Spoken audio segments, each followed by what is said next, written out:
আচ্ছা, আমাকে একটা কথা বলো, পুরুষ কিসে আটকায়? রূপে আটকায়, গুণে আটকায়। মায়ায় আটকায়। আসলে পুরুষ আটকায় কিসে? এক দেশের এক রাজা ছিল। তার এত ধন সম্পত্তি থাকা সত্ত্বেও তার জীবনে মনে হচ্ছে ভালোবাসার অভাব। তাকে একা একা বোধ হচ্ছে।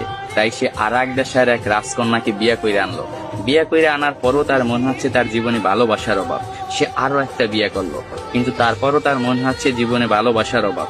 ভালোবাসার অভাব মিটাতে যাইয়ে একটা না, দুইটা না, তিনটা না, সে 9টা দেশের রাজকন্যাকে বিয়ে করলো। তার এখন 9টা বউ। তারপরও তার মনে হচ্ছে জীবনে ভালোবাসার অভাব।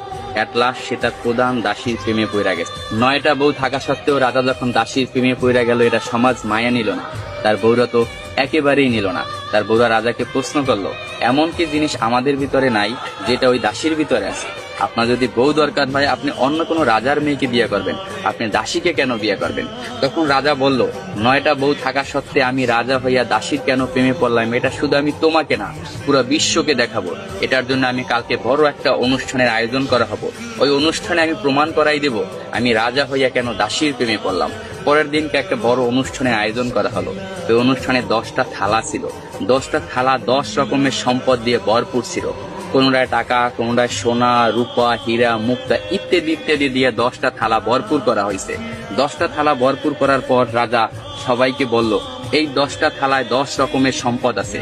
আমার 9 জন বউ এবং আমি যাকে ভালোবাসি আমার দাসী, এই টোটাল 10 জন, যে যে থালাটা ধরতে পারবে সেই থালার সম্পদ তার। এই কথা শোনার সাথে সাথে তার যে 9টা বউ ছিল দৌড়াইয়া যাইয়া এক একজনে এক একটা থালা ধরলো, কিন্তু তার যে দাসী সে দাঁড়াই ছিল, সে কোনো প্রকার থালা ধরলো না। তখন রাজা প্রশ্ন করলো তার দাসীকে, কি হলো, তুমি সম্পদ কেন ধরলা না? আমি তো বইলাই দিছিলাম যে যে যে থালা ধরতে পারবে সেই থালার সম্পদ তার। তখন দাসী বলল, কে বললো আমি ধরি নাই? আমি তো আমার সম্পদ ধইরেই দাঁড়াই রয়েছি। রাজামশাই, আপনি ভালো করে তাকাইয়ে দেখেন, আপনার জামা আমার হাতে ধরা।